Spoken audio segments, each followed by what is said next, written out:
विकास sir, आपने सबसे पहले कहा कि हमको बच्चों में खुशी ढूंढनी चाहिए जी। हर चीज़ के अंदर में खुशी होनी चाहिए। आज का बच्चा अपने दुखों से दुखी नहीं है, पड़ोसी के सुखों से दुखी है। कंपटीशन में मेरे पास मारुति है, तकलीफ नहीं है, उसके पास में ओडी है, तो वो अपनी मारुति छोटी लगती है।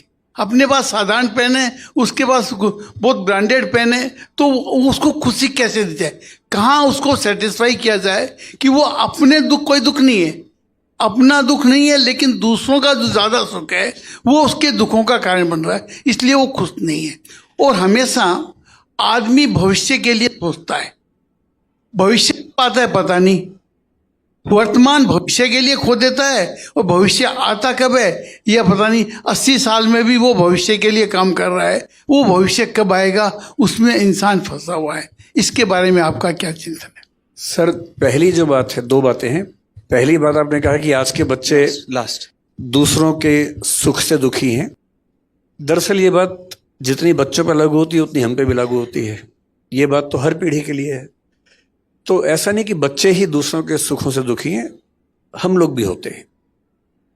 पर बच्चे गहराई में समझ नहीं पाते क्योंकि वो छोटे हैं, उनका अभी विचार करने का कौशल उतना नहीं है।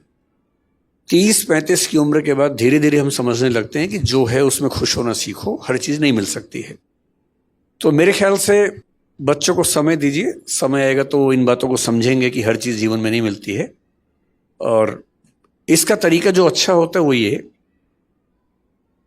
आपके समाज में उतनी दिक्कत नहीं होगी क्योंकि धन की उतनी दिक्कत नहीं है, लेकिन जिन परिवारों में होती है उनका तरीका ये होता है कि मान लीजिए आपका बच्चा कहे कि मुझे एप्पल का फ़ोन चाहिए, और फादर की इनकम बेचारे की महीने की 50,000, 60,000, 70,000 रुपये है, एप्पल का फ़ोन कैसे दे? तो 2-3 तरीके हैं। पहला ये कि डांट के भगा दे उसको, दूसरा ये कि पैसा उधार लेके एप्पल का फ़ोन दे। ये दोनों तरीके गलत हैं।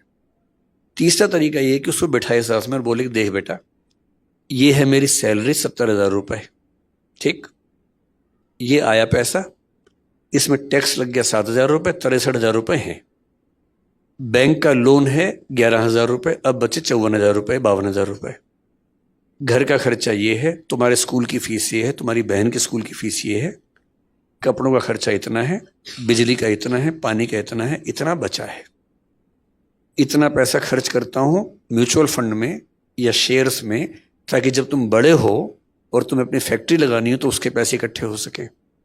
अब तुम ये बताओ कि इनमें से कौन सा खर्चा काट के तुम्हें एप्पल का फ़ोन दिलवाऊं?